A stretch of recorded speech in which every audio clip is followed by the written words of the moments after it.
This is your Anxiety Toolkit, episode number 222.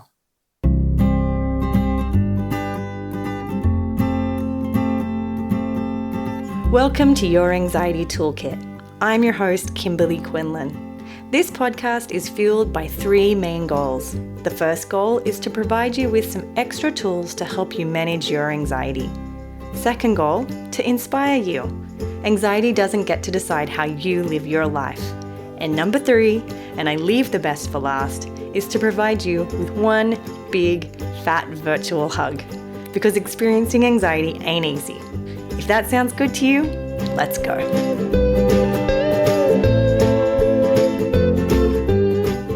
Welcome back, everybody. I am so happy to be with you today. Oh my goodness. You know I'm going to tell you a story totally off topic, but today's episode is number 222, and coincidentally, it's coming out just by coincidence the week of February 22, 2022. And the reason that is special for me isn't because I have any kind of affiliation with numbers, is that I have this amazing memory of when I was very young. It was the 9th of the 9th, 1999, and my mom, who is the most amazing human being in the whole world, had a 9999 party, and everyone had to bring 9 of something, 9 flowers, 9 chocolates. You know, you could bring whatever you wanted. We had 9 of everything, 9 shrimp on the plate, 9 prawns. In Australia, we call them prawns. And it was such an amazing memory. And I told my children that we were going to do something similar because I just feel like that was such a beautiful memory. And so I feel like I'm beginning that whole celebration with you because coincidentally, it's episode 222 on the week of 2022. Oh my goodness. I'm sorry. I know that has nothing to do with the episode, but it is a story that is so near and dear to my heart, and I just wanted to share it. It isn't actually off topic because I really do want to bring some more joy to these episodes, and I really do want to slow down and be in joy with you all. It is a huge part of my goal for this year. So thank you for sitting in that joyful story with me. And if you would like, I hope you do something with twos if you can on that day, something fun. Buy yourself 22 flowers, say 22 nice things to yourself, whatever it may be, because these are very much once in a lifetime experiences and memories. Okay, today we have Lora Dudek with us on the podcast. Now, to say that I'm a Lora Dudek fan is an understatement. I love this human being. She is such a shining light, especially for people who have OCD and want to feel like there is hope. She has such a beautiful story, such a hard but beautiful story, and a real, authentic, genuine story to share. I am honored to have her on the show, like I am to have so many people come on who have a recovery story to tell. I particularly love when I, can be a part of it, and I was a part of their story, or CBT school was a part of their story, or ERP school was a part of their story. And so it is just such an honor to have Lora on here. She's talking about what recovery looks like for her. And the reason I love this idea is recovery is different for everybody. And I really wanted you to get an experience of what it looks like for someone who has really done the work. And, like I said, so many of our podcast guests have done the work, and Lora is no exception. So I'm going to head over and let you guys listen to that. Before we do that, I first want to do the I Did a Hard Thing. This week's I Did a Hard Thing is from Fabian, and they said, "Hi, Kimberly. First of all, thanks for creating the room to write about my anxiety. I am recovering from OCD, and today I was at the dentist for a tooth filling. I don't like it because my mouth is blocked and I'm scared of getting enough air. And moreover, I do not like to get injections." Oh my goodness, Fabian, I feel you on this one. I was able to face both and stay very present with the body's sensations like cold hands, many, many thoughts, high heartbeats. It was a hard thing to finish the week, and I'm happy that I did it. I will have to face it again in February. Smiley face emoji. All the best to you and your team. Amazing, amazing, Fabian. I feel you on so many levels. The dentist is so hard for me, no matter how many tools I use. It's always going to be hard, but you did the hard thing, and that is what I love so much. So thank you so much for contributing your I did a hard thing. I am honored, and major props to you. Okay, let's get over to the show. Today we have Lora Dudek. She is now a licensed professional counselor, but when I first met her, she was going through her own journey, and I wanted her to share her journey with you today. So welcome, Lora. Thank you so much. I'm so excited to be here. Oh my gosh. Okay, so we've already pretty much cried before we even got on today together, which is beautiful. And so I can't wait to get into this whole conversation together. You and I met online many years ago, and now you're a therapist, which just blows my mind, helping people. Can't believe that. So that's amazing. Do you want to share with us your sort of full circle story? Yeah, absolutely. Absolutely. So one of the things that we were just talking about was that I started listening to Kimberly's podcast back in like 2017, somewhere around then, when I had been newly diagnosed with OCD. And this is like a total full circle moment for me, because she was such a, I just called her a lighthouse back in the day. And so my own story really started when I was just a kid. I mean, I was a little girl and was having intrusive thoughts. My intrusive thoughts have always been harm related. And as a kid, I really didn't know what that meant. I had a big obsession with death. I was very, very scared to die. And other people around me dying, or me somehow hurting them. But when I was little, it always just kind of manifested as telling someone I was scared that they were going to die, and then them reassuring me that they weren't going to die, which is like such an interesting thing to look back on. Like, no one ever knew that, but that's where the reassurance started. So, I was kind of looking back, I can see these areas of my life that were impacted kind of from the get-go, really. And then when I had my daughter in 2014, the anxiety just became absolutely overwhelming. From the moment that I knew that I was pregnant, there were just basically constant thoughts about something bad happening. I kind of felt the entire time that I was pregnant, like, I don't know how to describe it really, maybe 9 months of almost getting ready to attend a funeral. Truly is how I felt, because it just seemed so heavy, like already knowing I was going to be really responsible for this life. While I was pregnant, I even got one of those sonogram machines, or not, like the fetal heartbeat machines. I would be sitting at the office and have an intrusive thought that something had happened to her. And I would rush home and I'd make sure that her heart was still beating.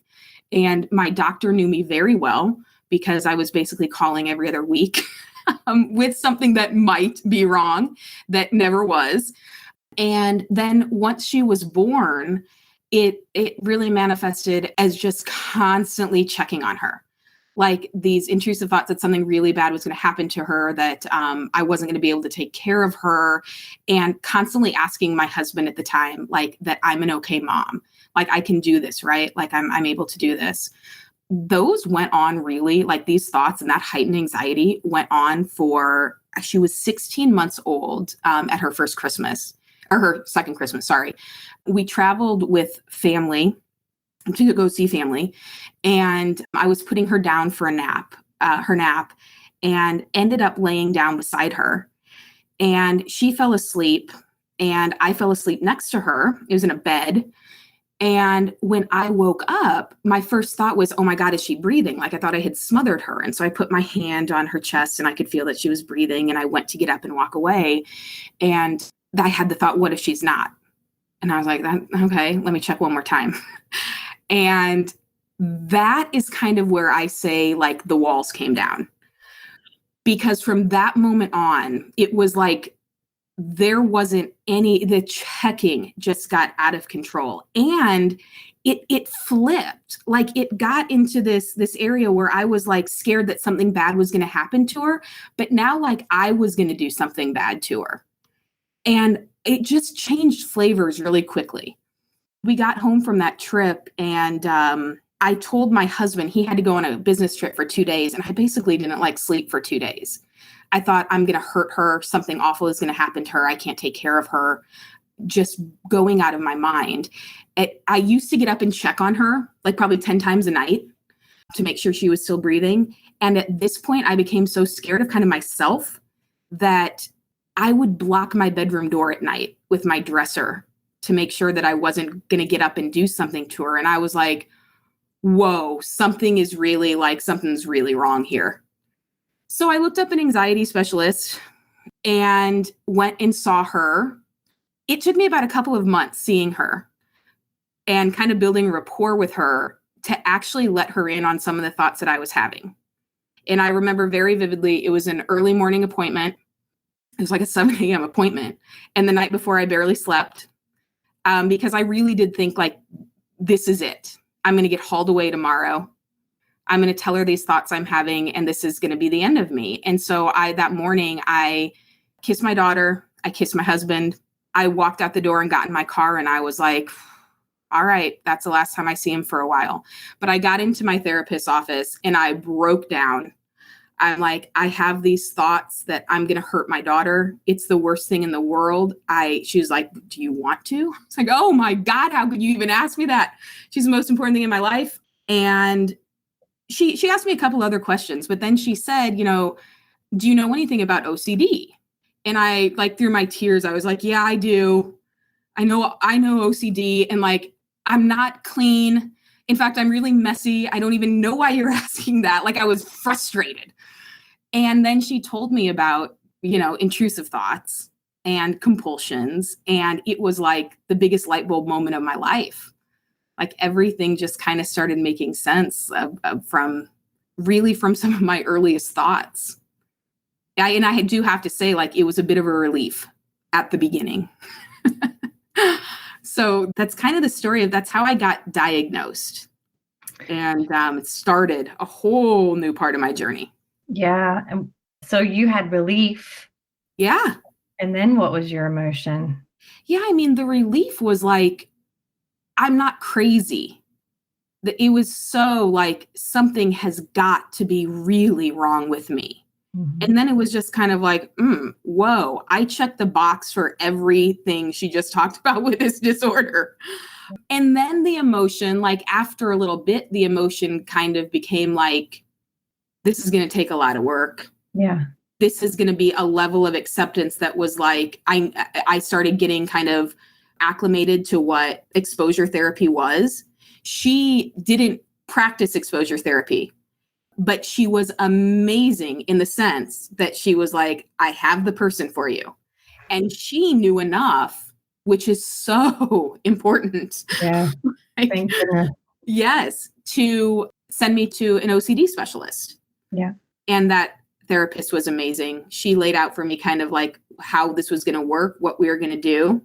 And it was relief at first. And then there was a lot of grief. There was kind of a lot of heartache, realizing how much this disorder had taken from my life. Ignorance can be bliss sometimes. And I think that I dismantled that notion through doing ERP and exposures. And it became a very interesting part of the journey. I know I was thinking about you. You're saying like you got in your car, you said goodbye, and then you had to kind of walk back to your car and drive back to your house, right? Like, how was that? Yes. It's like, I mean, I have some health anxiety too. So I always kind of liken it to, I walk into a doctor's office thinking this is going to be cancer. And then I walk back like, okay, now I just go back to life. Right. I can just have this image of you like walking back to your car going, I guess I'm going home now. Yes. And I got back and my husband was like, hey, you doing okay? I was like, I got to tell you what just happened. Yeah. Like, this is what they said. Did you know that obsessive compulsive disorder is like this? And he was like, no, but I mean, makes a lot of sense. Yeah. Yeah. How crazy. It's so amazing that you had that opportunity. Again, we know that that's not a lot of people's story. So I'm so happy that you had that experience.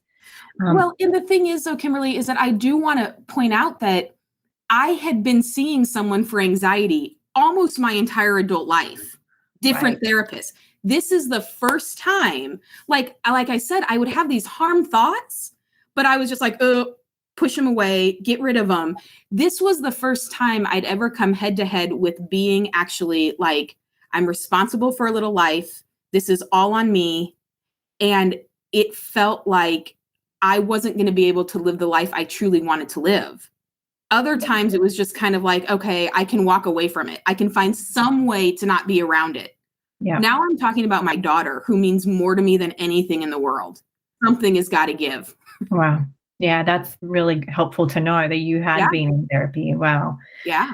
So when I'd previously done a presentation with you through the International OCD Foundation, and you shared about your exposure board, and this whole idea blew my mind.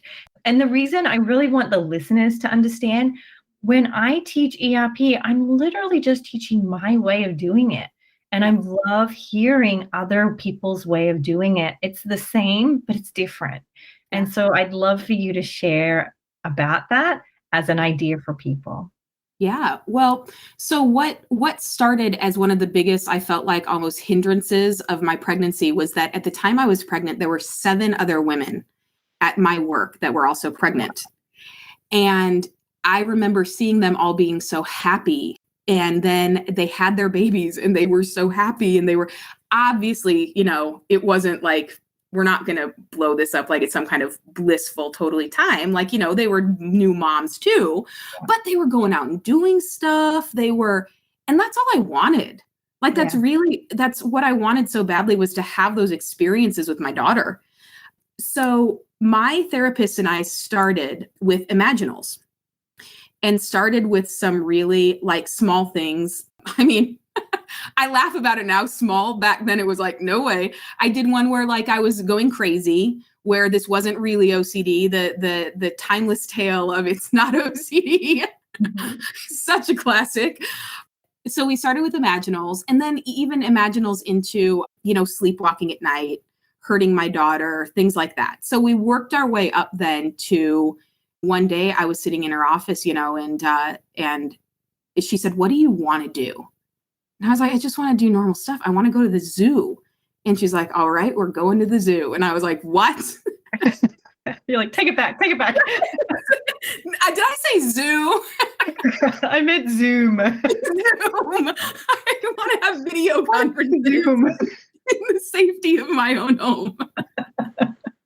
So we started putting together kind of this hierarchy based off things that I wanted to do with my daughter. And then she said, I think a really good idea would be to take some pictures while you're doing these, and we'll see what we'll see what happens. And I was like, I'm absolutely not doing that.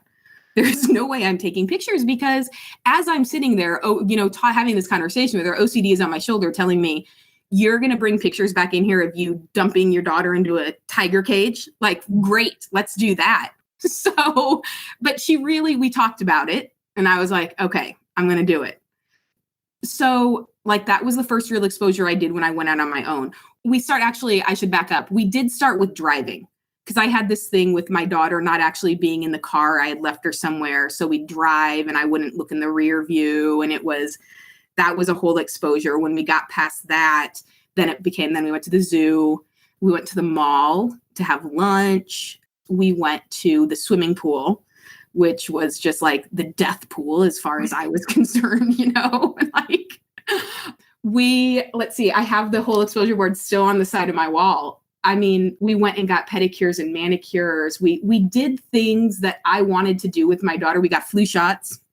That I wanted to do with my daughter, that OCD told me was absolutely not possible. Yeah. Without having someone tell me the whole time what I was doing. Yeah. Like my reassurance came in the form of calling my husband, of texting my sister pictures, because then everything's okay. They can see what I'm doing. And so doing these exposures without engaging in calling anybody the entire time. I'm glad you mentioned that. Yeah. Without texting anybody the entire time. Just me and OCD and my daughter. And like, here were the three amigos. Like, here we go. Mom and daughter in the third wheel, right? Yes. And yeah, so that's how they looked. And it was like, I really, really hit it hard over a summer, the summer of 2018. And I called it my summer of ERP. Once I got going, I just wanted to keep going.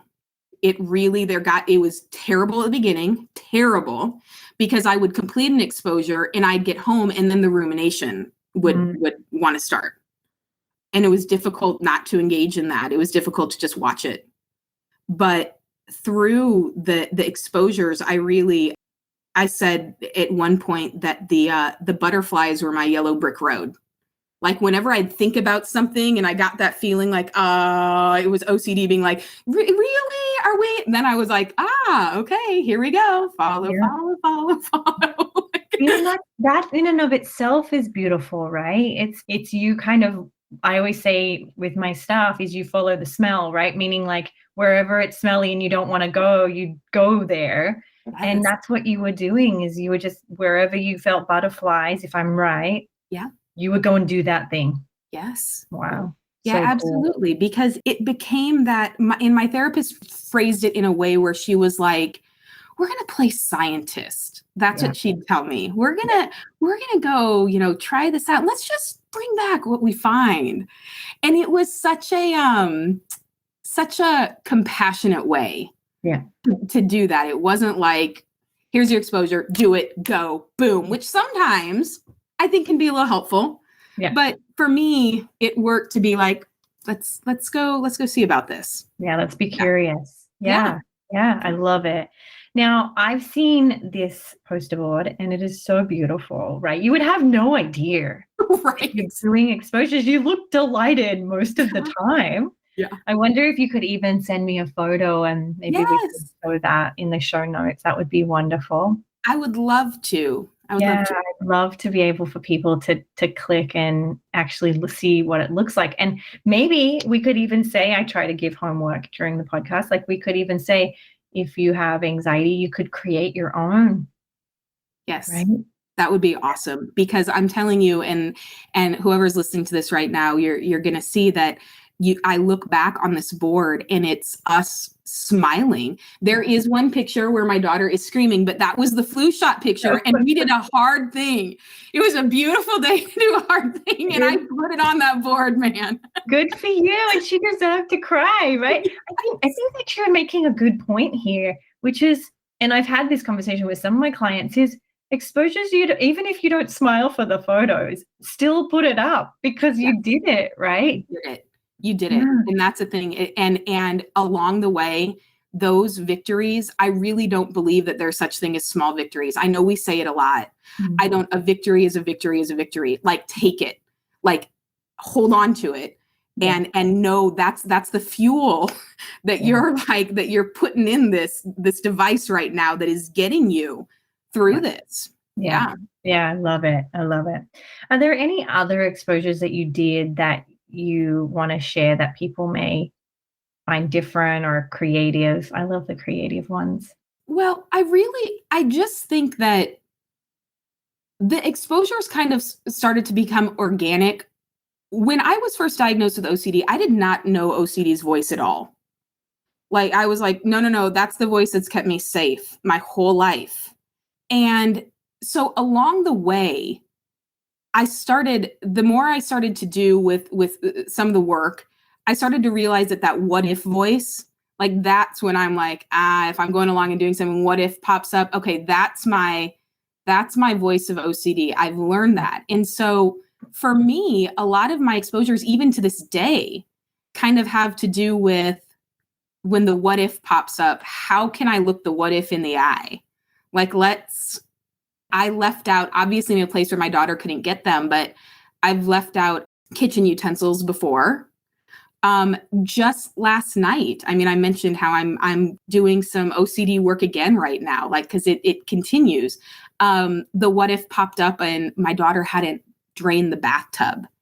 And like, I was going to drain it right away. And now it's not even like, what if, it's OCD being like, whew, way to think of that one. That was and then I stopped myself from draining the bathtub and it's like, no, no, no. And so then I left the bathroom and I'm like, we're just going to leave that tonight. That is so cool. Really anywhere that I can kind of like poke the bear.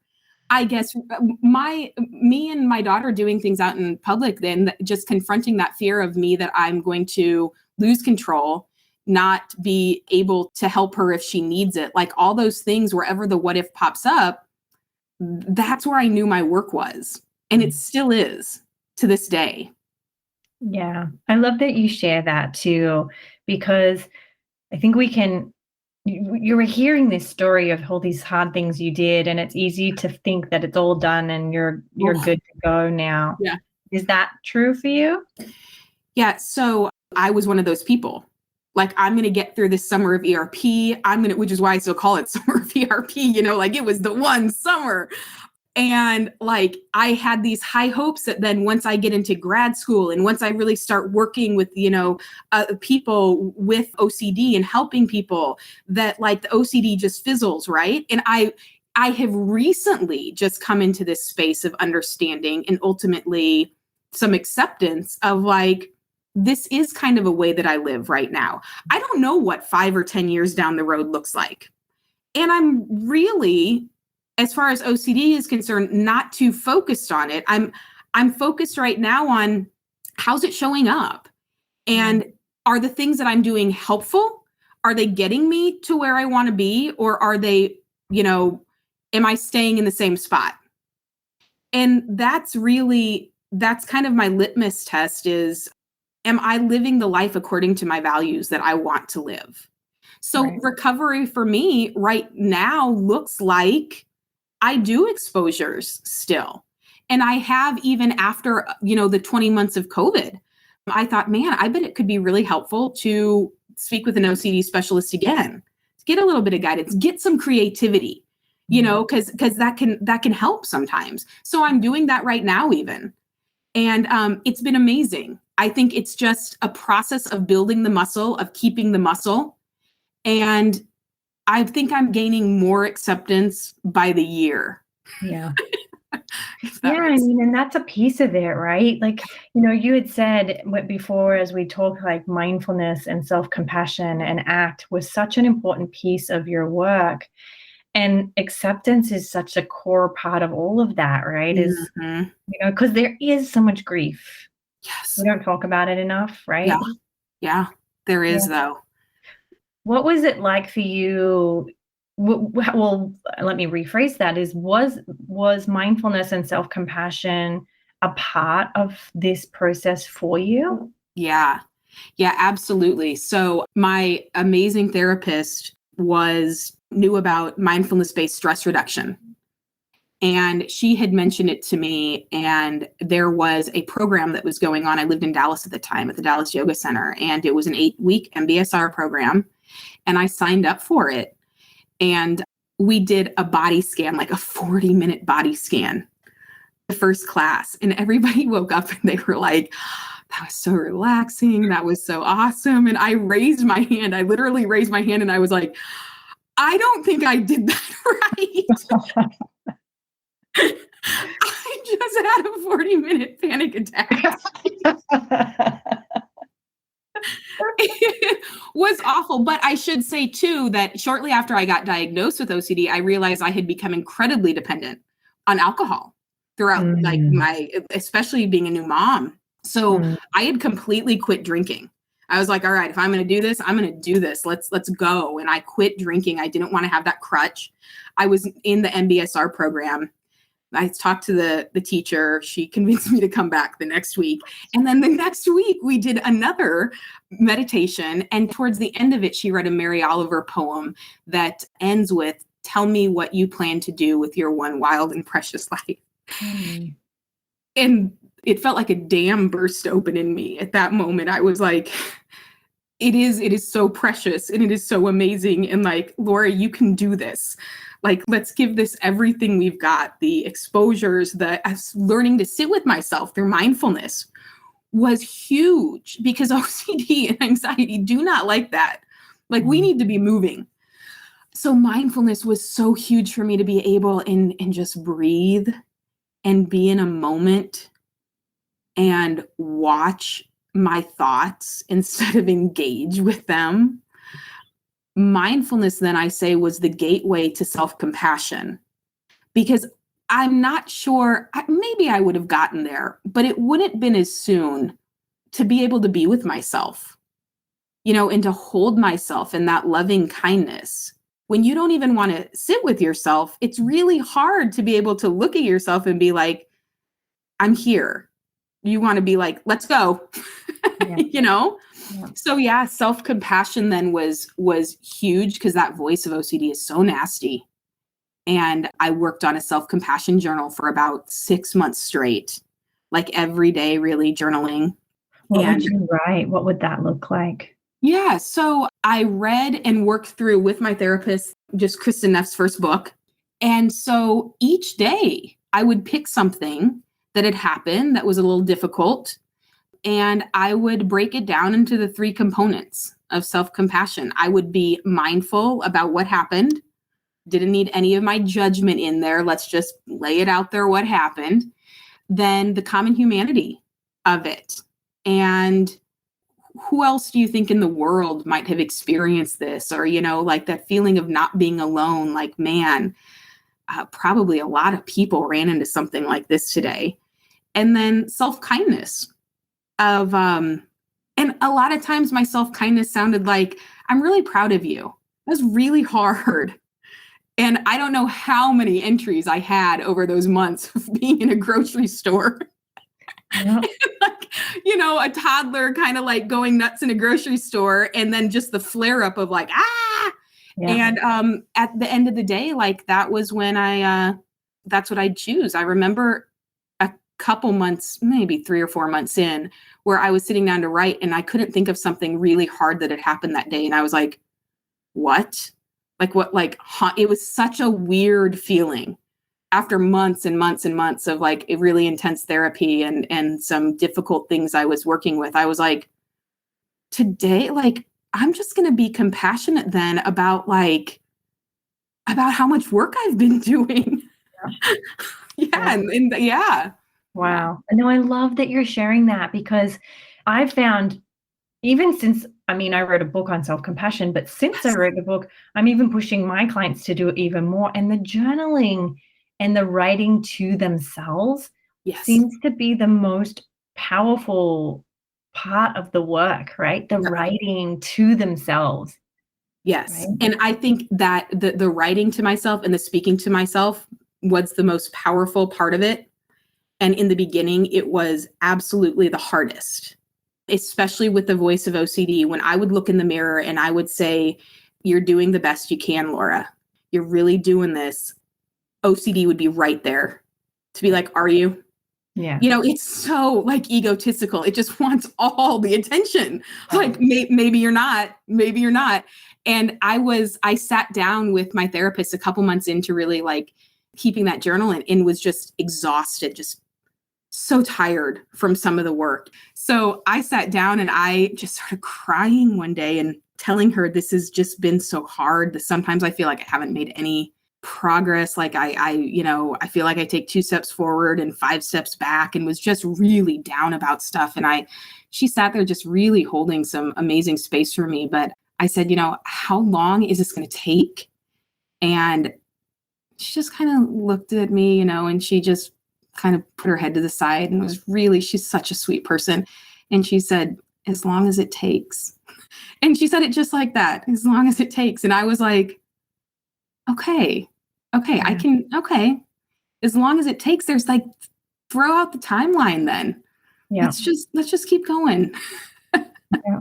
I love that. I got goosebumps hearing you say it. All the hairs on my arms are standing up. But and I love that you have it on the wall, right? Because even I read it as we were starting, and I was like, you know what, we're good. But it shakes off all the rules and stories we tell ourselves. Yes.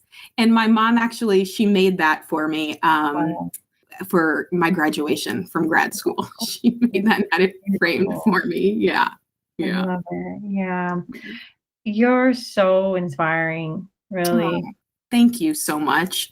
Yeah. Yeah. Number one, I'm so grateful that you're here and you're sharing this. And number two, I'm so excited that you're going to change lives for people being a therapist and so forth. And I'm just so grateful that I kind of got to see some of it, right?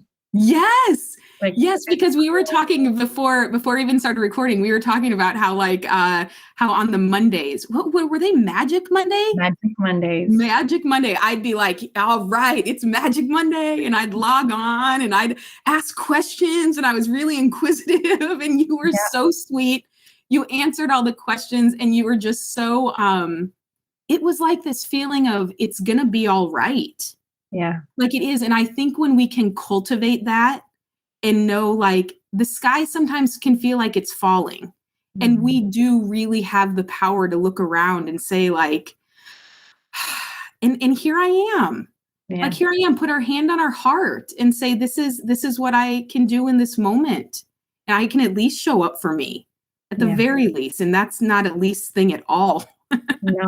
No. Like I said, you're so inspiring. I've written so many notes, which is so fun. I don't usually get that many notes down. So I'm just so grateful for you for coming on and sharing your story. And I loved presenting with you. That's sort of where I felt like I got to know you. So I'm so grateful. Yes. Where can people find you? So I am on Instagram, and the account that I share a lot of like my OCD journey with and things that I have learned along the way is judgment-free anxiety, but it's judgment_free_anxiety. I love that. And what's for you in the future? Tell us about what's coming up for you. Oh man. Well, I hope to be employed somewhat soon. It's kind of a new life now after grad school and after becoming licensed, and just hopefully a lot more adventures with my daughter. Gonna do that. And man, that's it. I did actually recently become certified to teach mindfulness. Yes. And so I'm also looking at doing something with that as well, but I'm not sure exactly what.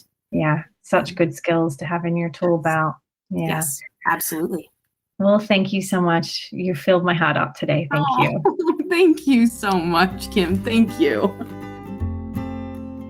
Thank you so much for coming and listening to our podcast. Before we finish up, let's do the review of the week. This is from NM Duncan 827, and they said, compassion, comfort, and wisdom. I've been following Kimberly Quinlan for years now, and I can't say enough wonderful things about her and her work. As someone who has had OCD their entire life, I feel like finally at the age of 33, I am beginning to find helpful resources to really push me along on the road to recovery. Between Kim's Instagram page and her podcast and her new book, there's new little nuggets of compassion, comfort, wisdom, and I have found this no matter where I am on my journey. I couldn't recommend this more for my fellow OCD and anxiety disorder community. So grateful for Kim. So thank you, NM Duncan 827. Thank you so much. I am so honored. And of course, you can find me at Your Anxiety Toolkit on Instagram. You can get my book anywhere where you buy books on Amazon and BarnesandNoble.com called the SelfCompassion Workbook for OCD. And of course, the podcast is here anytime you like. Go back, listen to old episodes. Sometimes they're the best ones. And I will see you guys next week. Please note that this podcast or any other resources from cbtschool.com should not replace professional mental health care. If you feel you would benefit, please reach out to a provider in your area. Have a wonderful day, and thank you for supporting cbtschool.com.